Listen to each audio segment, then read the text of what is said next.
So, good morning, everyone, and thank you for joining us at Alliance Manchester Business School on a very unseasonable, warm, and sunny day in Manchester. My name is Stuart Wells. I'm Executive Director of Client Relations within Executive Education. And it gives me great pleasure to be hosting this webinar today, where we're focusing on strategy and navigating business success. And we're asking the question, is it luck or is it logic? In terms of executive education, we have a wide number of different types of programs, so customized programs for organizations. We have short courses, 4 or 5 day courses for individuals, and we have senior leader apprenticeship programs that Abila is going to talk through today. The theme running out throughout those programs, though, is strategy is a fundamental element of them, and we teach strategy on all those different types of programs. So, in terms of the flow of today's session, if you'd like to move on to the next slide, Abby. We'll do an introduction of some colleagues. We are very pleased to have Irene Roele with us today. Irene is a senior fellow in the executive education team here at AMBS. Has a background working in retail through working with Marks and Spencers and Tesco's, and also in the music industry, and then has been moved into executive education and has a long track record in working in strategy. So we're very pleased to welcome here. Irene is going to talk through some concepts of strategy, so the complexities of growth. We know a lot of organizations are growing at the moment. How do you do that, and how does strategy play a role in that future success? So I'm not going to say too much on that because Irene will give an introduction, but it's a fantastic session that she's got for us today. As I said before, any questions that you have, please put them in the chat. We'll be monitoring it throughout, and Abby will be looking after them, and then we will have a Q&A session with Irene straight after her session today. Then we've got Avila Bergen with us. So Avila is our client relations manager in our apprenticeships team, and she's going to talk through the senior leader development program. So this is a fully funded levy program that we offer at the school, which actually Irene leads the strategy unit on. So she will talk in further detail about that program. So it promised to be an excellent session today. I've already introduced myself, but I'm going to hand over to Irene now, if that's okay, just to say a few words about yourself, Irene. Thanks, Stuart. Good morning. Hello, everyone. And looking forward to sharing some of my thoughts with you on strategy and why it matters shortly. And as Stuart says, my background is very much in, I come from practice, the world of practice, but very much involved in initially commercially and then in strategic planning. And as Stuart mentioned, I vicariously, because of what I do here at Manchester Business School, I'm involved in both custom programs and the postgraduate diploma and the our MBA as well. And as a result, vicariously, it's a huge privilege because as a teacher, I also learn so much from practitioners. It's always a pleasure. That's all I'm going to say. Okay, thank you, Irene. And I'll hand over to Avila now, if that's okay. Thanks, Stuart. Yeah, so nice to see everyone today. I'm Avila. As Stuart has alluded to, the Client Relations Manager for the Postgraduate Diploma Senior Leadership Program, which I'll go into a little bit more detail in later. But I very much work with organisations and individuals interested in the program and make sure we welcome the right applicants on, as well as ensuring that when on program they have a satisfactory experience with us. So I will hand over to Irene to start her session today. Great, thank you, Avila. So just the previous slide, yes, great, thank you. So what I'm going to be looking at, as Stuart has already mentioned, as in the title, is navigating business success. Is it random? Or is it actually, can we be more deliberate, and is there logic underlying that? So what I'm going to do in this short session is just very briefly look at how firms, how organizations grow. And okay, I will in the main be referring to the for-profit sector, but I would argue this also very much applies to the not-for-profit sector. In other words, charities, NGOs, and sometimes also the public sector. And then having looked at that very briefly, also looking at, really try to ram home, this is why strategy and strategic thinking and doing matters, and get us to think about, well, where do we start? So on to the next slide, please, Abby. So I happened to be in 2 weeks ago taking a couple of nieces and nephews to the Science Museum in London, and it was actually sheer, I guess, happy coincidence that a couple of days later, this article in the Financial Times, so earlier this month by James Henderson, reinforced something that I saw at the Science Museum. And what you see there on the left-hand side is a beautiful watch.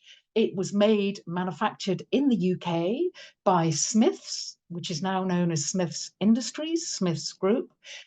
They used to make, that's how they started. They used to make watches for the Admiralty.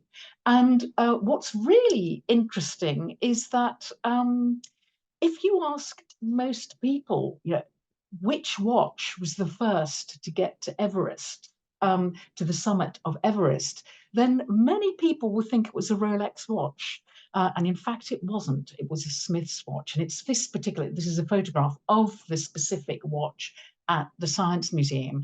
Now, why does that matter? Well, the fact of the matter is that Smiths Industries started more than 170 years ago in making instruments for the Admiralty, including watches. It stopped making these types of instruments more than, if I remember correctly, 40, 50 years ago. However, it's still an organization, a corporation that is going strong and continuing to grow successfully. So I appreciate this is a bit of a messy slide, but it's an aid memoir for me as well. But if we see in the middle of that slide, I've just taken off their website, Smiths Industry, that most of us might not be familiar who they are, but they're actually a critical, UK firm punching above its weight, providing, its technology group, highly innovative, working with a range of different customers, in the main in B2B, in business to business, and very much a multinational global player. So the thing I really wanted to get across was remaining relevant is not easy. It means, by definition, adopting a Darwinian approach. It means being able to adapt as an organization, as a firm. And that last paragraph then on this slide that James Henderson puts, I think is the key. Change is not always dramatic. Sometimes it is, but it's not always dramatic. Remaining relevant and profitable, we need to evolve as organizations. And the argument is, and there's a lot of evidence to highlight that, is this is accelerated thanks to not only digitization, but that's been a huge accelerator, but equally aspects like geopolitics, as well as, of course, climate change, have resulted in the life cycle of companies appearing to shorten. So how do managers and leaders, how do they actually ensure to remain relevant and adapt? Next slide, please. So just to set that into context, there is very compelling data. I'm not going to bore you with lots of it, but this is relatively recent. Tom Gosling, a practitioner based in London, works in the City of London, is a professor of corporate finance at London Business School. And I stress this is a quote from a practitioner paper, not one targeted academics, but a practitioner paper, Journal of Applied Corporate Finance. The average life of a listed company, I appreciate we're talking about the for-profit sector here, but the average life of listed companies has halved from 6 to 3 decades between 1980 and 2010. The average age of a firm in the Standard & Poor's 500 index fell from 61 years to 18 years between 1958 and 2012. And the fact of the matter is, whether we're talking the United States, whether we're talking Europe, including the UK, whether we're talking Japan, we're starting even to see it in China. The fact of the matter is the average life of listed firms is declining. It's harder to remain relevant. And some of those firms are falling by the wayside, resulting in bankruptcy and failure. Others are in a sense, being swallowed up thanks to merger and acquisition activities.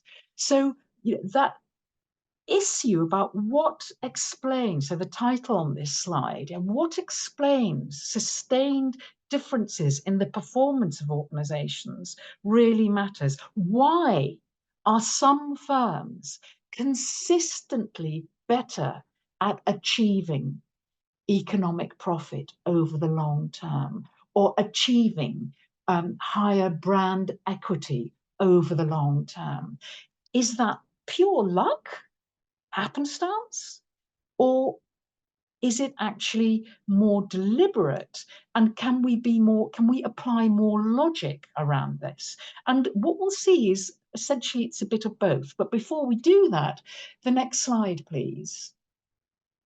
And just to get that point across, and here you need to imagine me with my metaphorical mortarboard on, is what a lot of strategists talk about is, how do firms achieve that differential, superior performance over the long term? Well, that calls for, to use jargon, ambidexterity. That calls for being able to be just as good with your left hand as your right hand. If we apply that to the organization, what they mean is an organization, is it able to be operationally effective, really be able to use its resources, assets, people, everything and its combination as effectively as possible today, and equally, is it able to innovate? Can it create the breadwinners for tomorrow? And that calls for this so-called organizational ambidexterity. Very easy to say, in practice, difficult to do. Why? Well, I'm referring to the theory here, really the key contributors in the field in business strategy on how do firms become ambidextrous, Tushman and O'Reilly, is that actually it calls for two very different organizational capabilities. To be operationally effective, you're often in a more mature industry and technology where efficiency is absolutely key, where control and incremental improvement really matters and is important. But equally, you need to innovate, and that calls for different capabilities, different approaches, which are more experimental, which are more flexible, and that is tough. How do senior leadership teams, to use that phrase, how do they actually ensure that Smiths Industries continues to adapt? And the fact is it's overachieved that. It's more than 170 years old. So it's way older than the average life of a firm. How do they do that? Next slide, please. So what I'm using is, the reason I'm using it is because, as Stuart has already highlighted, I worked in Executive Development Centre for AMBS for quite a while now, and I have worked with lots of different clients, some of them a minority in the public sector and the charitable sector, the bulk in the for-profit sector. That can be B2B, infrastructure projects and construction, for example. That can be B2C, retailing, for example, and kind of everything in between. And one of the things that has always struck me is, with practitioners, this ultra simplistic construct really resonates. And even for Irene with her grey hairs, this is really old construct, originally from 1972. And basically what it tries to do is, I'm not going to go through all of it, but what it tries to do is to look at, if we look at the horizontal axis, at the age of the organization. So when it's on the left-hand side, when it's birth pangs, it's very young, and as it ages over time, and it matures. And then on the vertical axis, we've got the size of the organization. So as it grows in size, that might be revenue, sales, that might be profits. Certainly that's headcount. It could be assets. It could be IP, intellectual property and patents. It could be geographical spread. So it might start for example, with Smith's Industry, it might have started in the UK. It now has a multinational footprint and so forth. And all that Larry Greiner sought to do at Harvard Business School, but very much focused working with practitioners, was that he saw a pattern. It doesn't matter what type of organizations you take, that he saw a pattern that senior leadership teams experienced as the firm aged. And so that diagonal going from left to right, what he identified was very simplistically, yeah, so he stressed this is ultra simplistic. This is just to get us to think. It's not a predictive device. It's not meant to help us predict, okay, if we started in December 2023 and we're now or we've now started, that in 25 years' time, we will be confronted with phase 4 coordination problems and red tape and so forth. No, he didn't do it that way. What he identified was, as firms grow and grapple with this needing to be ambidextrous, having to be operationally effective, and at the same time having to innovate and experiment and be flexible, it hit these stages of growth and it hit these problems, these what he called revolution, yeah, these stages of crisis, a leadership crisis, followed by an autonomy crisis, followed by too much control, followed by rhetoric, etc. And essentially what he sought to do was to look at, how do we seek to avoid excessive crises? How do we ensure that we can, like an engineer or like a designer, design the organization in such a way that, yes, we're going to come across problems, but that we minimize that? And I'd argue that's very much the role of the strategist. So I'm going to move on to the next slide, please. So what's strategy again? Where do we start? Well, I could spend, easily 50 minutes on what strategy, and it would have slightly different nuances depending on whether we're talking public sector or charitable sector, or depending on the context that we're talking about. But the starting point, I would argue, is very much, and this is why I put this quote in highlight, I've highlighted it, and again, I stress Richard Rumelt. He's an American. He's one of the he's both an academic and a practitioner, so he's very experienced in practice. And again, it's very much my bias. It's got Irene's bias. This quote always resonates when I work with senior leadership teams. So when I work with boards of directors on behalf of AMBS in facilitating strategy, or when I work with an executive committee or whatever it might be, that first quote in that top right hand, by strategy, I mean a cohesive response to a challenge.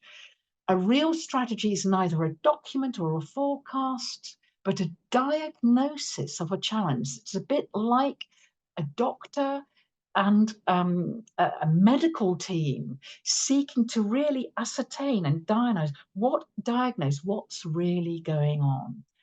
The most important element of strategy is a coherent viewpoint about the forces of work. So I think he's getting and the crux really is, this is about being logical. This is about applying not only science and experience, but it's about being deliberate and analysis. And it's really what it's basically saying is right from the outset, before we document, before we plan, before we even attempt to forecast, we need to understand what's really going on out there, what's going on outside of the organization. That might be macro-environmental, could be technology, could be social, etc. Equally, it can be just as much inside the organization. It could be its assets, its location, very importantly, its people, its patents and IP, and so forth.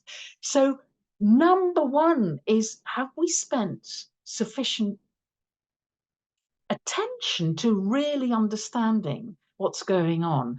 And I think the key point that he's trying to get across, and that's why he's repeated it, is we need that cohesive response, that coherent viewpoint. That does not mean groupthink across the board, that everybody's got to think the same. No.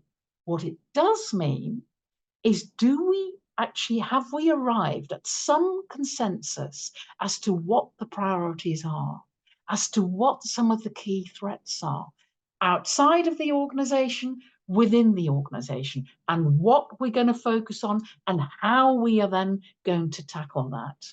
So the reality is, it's little American. Richard Rumelt is American, but I think one of the reasons why this resonates so much with practitioners is real strategy work ain't easy. There are no easy answers. There's no, let's get the latest book on from the airport kiosk or at Smith's at Piccadilly Station and on strategic planning, and let's fill in the gaps. It's not that. It's hard work, because serious, it's complex.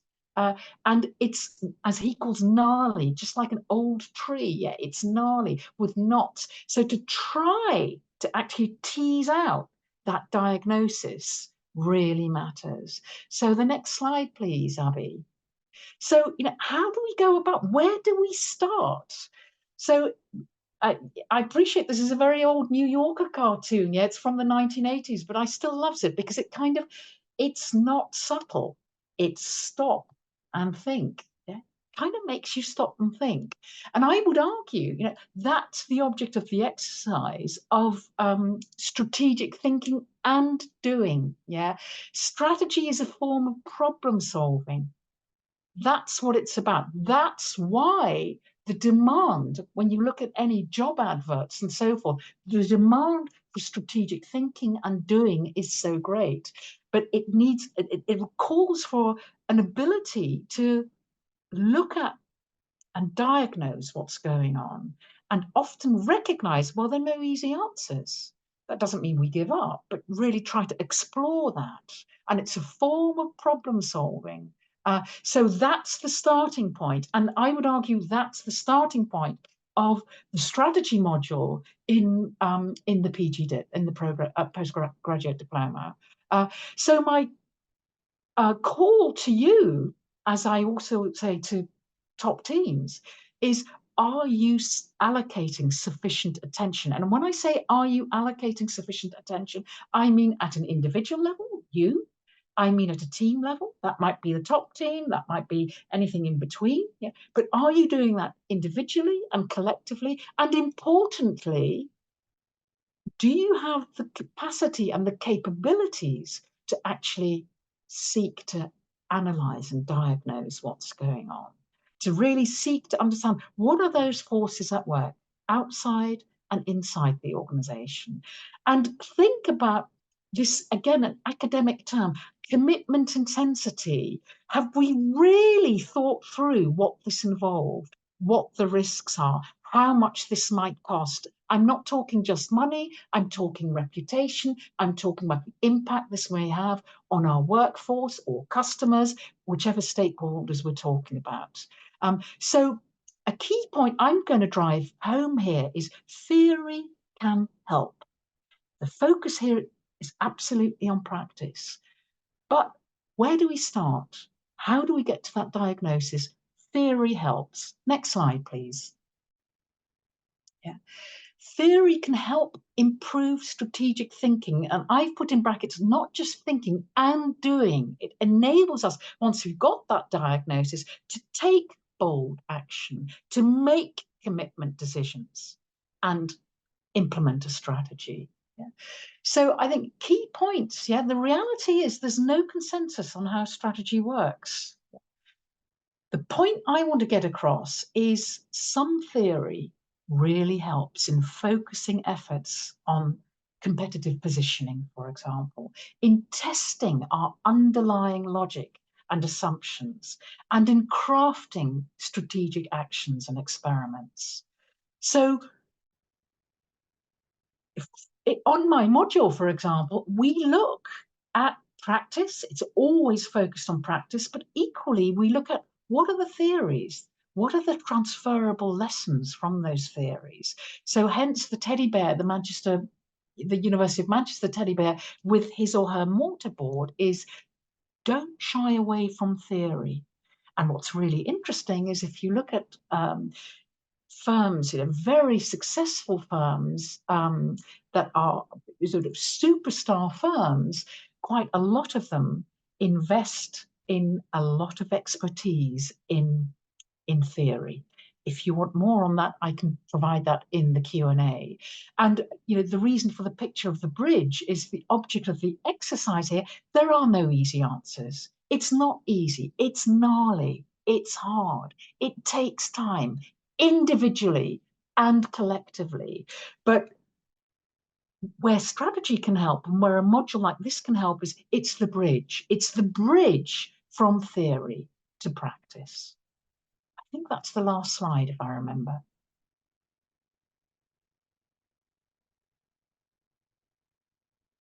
Okay, well, thank you, Irene, for taking us through such an interesting approach. I think it's clear it's not easy. I love the word gnarly. I think that describes it really well. We have actually had a question submitted from somebody who fortunately couldn't make it today, and they were interested in looking at strategy around, is there a scientific approach needed for strategy, or is it about experience? What do you need to do? What works? Good question, Stuart. Good question. I think, again, it's gnarly. It's not easy to answer it. I think it's a combination. It's a combination of science and analysis. Definitely experience helps, most definitely. And equally, I would argue that there is an art and craft to it too. It's a combination. What I would say, I appreciate I'm now using examples from the United States, and I'm using examples from what are called and classified as superstar firms. So if you take a firm such as, for example, Alphabet, Google, or if you take Apple, or if you take Tesla, then I would argue science, evidence-based decision making is absolutely critical, plays a very, very big role in seeking to diagnose those both external forces at work and internal forces at work. So I don't know whether that answers the question, Stuart, but yeah, it's not only one and not the other, but I think one of the key things most definitely is, thanks to increased digitization, think of on the very early stages of GPT, and very much I'm very mindful of garbage in, garbage out. But if we were to ignore the impact that is having on how we can analyze markets, how we can analyze buyer behavior and seek to predict buyer behavior, be it in B2B or B2C, then that scientific approach can add very significant value. And if you were to ignore it, you ignore it at your peril. Okay, thanks, Irene. That's a great answer. Thank you, Adam, for your question. So, Adam's got a question, Irene. So, in your experience, is structure a more prominent factor in ambidexterity or organizational culture? Fab question, Adam. Fab question. I could wong on for at least an hour about it, and you'll be pleased to hear that I'm not going to. So, for example, in this on this module, a significant component of the module is around what I've entitled organizational design, which includes structure, architecture, but equally it includes organizational culture, and many other things. So your point is exceptionally valid. Yeah, and I would argue it's not an easy one to answer. I think in some contexts, structure, architecture really, really matters and has a critical role to play, but equally organizational culture is has a huge, can have a very significant impact on an organization, in enabling an organization to be more ambidextrous, or in constraining an organization in being ambidextrous. So I hope that answers your question. It's something that we explore in quite a lot of depth in the module. Okay, thank you, Irene. So I think so we've got a thumbs up from Adam there. Thanks, Adam. So I think that's it for in terms of questions for Irene. I'll now hand over to Avila. If that's okay, just to give an overview of the senior leader program. Thanks, Stuart. Yeah, so as mentioned earlier, I lead on the Senior Leader Apprenticeship. So this is a postgraduate diploma in senior leadership, with the optional route to MSc, which we'll discuss a little bit more detail in a moment. So we'll just get started on that, Abby. So what is the program? So as Stuart mentioned at the start of the call, it is levy funded. It's 18 months in duration, and it's about 15 months teaching and about 3 months for your kind of assessment, endpoint assessment period. You do finish with a postgraduate diploma, but you can choose to top this up to a master's level. This would involve adding in the research element, and it's worth stressing that this topping up to masters involves an additional 6 months, and an additional £4,000, which is not covered by the apprenticeship levy. So that would be funded by yourself or your organisation. As with any apprenticeship, there is this study as you work mode, which really means and has a big benefit that you can apply what you learn as you learn. So that's one of the key kind of feedbacks we get from the benefits of this type of learning. So what would you actually learn? So the images on the screen outline our key topics. So these are our 10-week units. Strategic management in global context is of course highlighted because today Irene's amazing session comes from that topic. So that's what we've had some insight to today.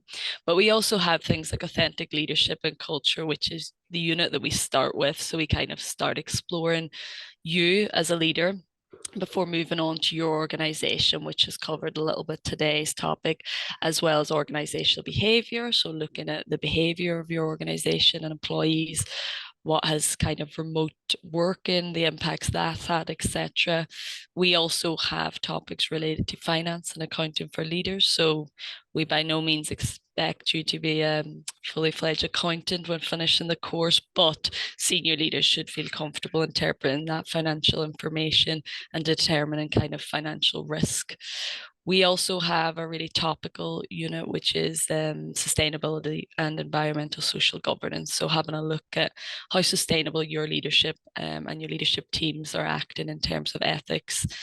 And we also look at change and innovation in a digital world. So really looking at kind of disruptive technologies and big data, how are they currently being utilized by senior leaders in today's society?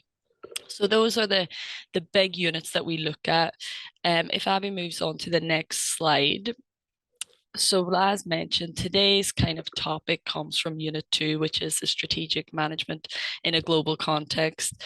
We very much had an expert already talking us through this, so I will not compete with Irene on this, but we are looking at things touched on today, like productivity, competitiveness. How does your organization use information in order to make those decisions in the senior leadership teams, and explore marketing, brand, and values in terms of that strategic approach. So who's the program for? So it's aimed at middle managers who are aspiring to those senior leadership positions. So unfortunately, if you're on the call today and you already find yourself in a senior leadership position, it may not be the course for you, but please do feel free to reach out to myself following today if you have any questions in terms of your suitability.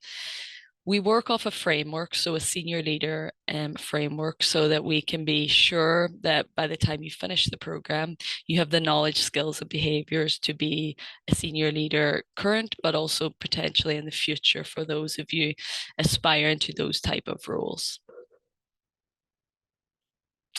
So what does the actual program look like? What format does it take? So it's very much a blended approach. We have online content. As we mentioned, with an apprenticeship, you are continuing your employment on side of the 18-month program. We also have in-person components. So at the end of each one of these kind of topics that we went through previously, you have in person. So this is workshops, and they take place in our new executive education building. This is kind of the real time where you get that face-to-face element and peer discussion. So a big benefit of the program is you get to tap into and get insight on a range of different sectors and organizations. So the cohorts have a wide variety of individuals coming from a vast background. You'll also get to tap into the expertise of people like Irene that we met today, but also our other academics who deliver the other units. So it's very much a blended approach, online and in person. The in-person workshops are usually either 2 or 3 consecutive days at the end of each of the units. The actual content, so we've had some insight to that today, but it's very much designed for relevance and application. As we mentioned, applying what you learn as you learn to your workplace, and led by our award-winning academics. So it's very relevant and up-to-date information. We have 3 integrated study breaks, so just to make the course that little bit easier to fit around your own personal life. So those fall in summer, winter, and spring. As we mentioned, it's 18 months. This is actually shorter than the program initially was, and we've introduced obviously the option to MSc, which we've discussed already. What support do you have on program? So we very much take a kind of tripartite support approach. So you will have what we call a practice-based tutor. That's your support that you have here in the university, so our role as the provider. But you'll also identify quite early in the application process what we call a work-based mentor, and that's your support in your organization. So the reason we kind of take this as approach is make sure that all 3 of us are kept up to date, but more importantly, so that you're supported throughout on both sides of the equation as you work and study at the same time. So this slide is just a little bit about eligibility and kind of entry routes onto the program. So it's a fairly simple approach. We look at a degree in 3. So if you find yourself with a degree of 2-1 or above, we ask for at least 3 years managerial experience. Those of you without a degree or below 2-1, we ask for that 5 years managerial experience. The reason that we ask for this experience is we want you to complete the course at a time when you have relevant experience to draw upon. So those kind of reflective pieces, the peer discussion that takes place, it really, you get more from the more you can draw upon it, as does your peers. So that's the real reason that we would have those initial conversations to make sure that you've got the relevant experience. Sometimes that means saying, come back with a little bit more experience, but it's to ensure that you get the most from the program. It's also worth adding that because this is apprenticeship levy funded, we do require you to have your GCSEs or level 2 functional skills by completion of the apprenticeship. So please do feel free to reach out. We can discuss in more detail, but sometimes it is a case of doing the functional skills alongside the apprenticeship. It just has to be completed by the time you finish the apprenticeship. So as mentioned, because we are funded by the levy, we are governed by the ESFA rules. So that means there is eligibility factors. The best way in terms of checking your your eligibility is through our online eligibility checker, which I will include in the email following today's session with the recording. But it's a really quick online free eligibility checker and basically kind of addresses the immediate red flags so that we don't start applications only to find out that perhaps you're not eligible further down the line. It's also our first point of contact often with yourselves, so we can have those initial discussions about eligibility, but also suitability and what your expectations from the course are. So a bit more detail and just an overview of the whole application process. So as mentioned, the eligibility checker is our first point of contact in terms of getting the ball rolling. When you get your feedback from the eligibility checker, if you are indeed eligible, this is where we would encourage those conversations with your HR, your learning and development team, as well as your line manager. And the reason being, this program is a fantastic program. It's a big undertaking. So we do ask for a minimum of 8 hours of your working week set aside and protected for what we call off-the-job training time. So this does mean with busy individuals, there's going to have to be potentially handing over of some tasks, and it's worth having those conversations really early days. Reason being is because this is an apprenticeship, application is by employer nomination, so we very much need your employer support in order to invite you to apply. Following those kind of conversations and gaining the support, we would then invite you to apply on our online system, which is called the Aptum system, as you'll see on this slide. This kind of looks at things like a personal statement, but also looks at skill mapping, so we can identify which areas you're going to need a little bit more work and maybe which you already feel quite competent in. And the final stage is an interview with one of our academics, which is very much an opportunity for you to kind of speak to someone who works on the delivery side of the course, make sure that it's in line with what you want to do, and have those kind of personal one-to-one conversations about your career development and where this will fit in for you going forward. And this is followed by either acceptance or onto the program, and the kind of contract side of things gets going then. We're currently are open for April 2024 applications, and it's worth noting these close on the 19th of January. Places are currently filling, so we would very much encourage you to get started on your application should you be interested in the April 24. We also have intake in November, so those are our current two kind of cohorts that we have per year. My details are on the next slide, and I'm more than happy to kind of answer any questions that people might have if you are interested in the course, whether that's a little bit more on the kind of content side of things, or if you want a little bit more information on the application and kind of time frame things, more than happy to deal with those. And I think that's it. So I'll hand back over to Stuart. Okay, thank you, Roele. So I think we're just about out of time. I've just got to say a huge thank you for our speakers today. So thank you for Irene for taking us through that. I think it's very clear that strategy is not easy, but actually, if you're an organisation and you're looking to navigate today's difficult and ever changing landscape, it's absolutely key that you have a defined strategy that's worked upon by the whole senior leadership team. And thank you for Roele for taking us through the senior leader apprenticeship program. It's a fantastic program that we redesigned about a year ago in light of COVID, and we've had a range of different organisations from across the UK or England go on that programme. So it's a great opportunity to learn and study and find out more about strategy. And finally, I'd like to say thank you to you all for joining today and taking time out of your day. As it's the 13th of December, I think it's probably the right time to say I hope you have a very restful and peaceful time over the festive season.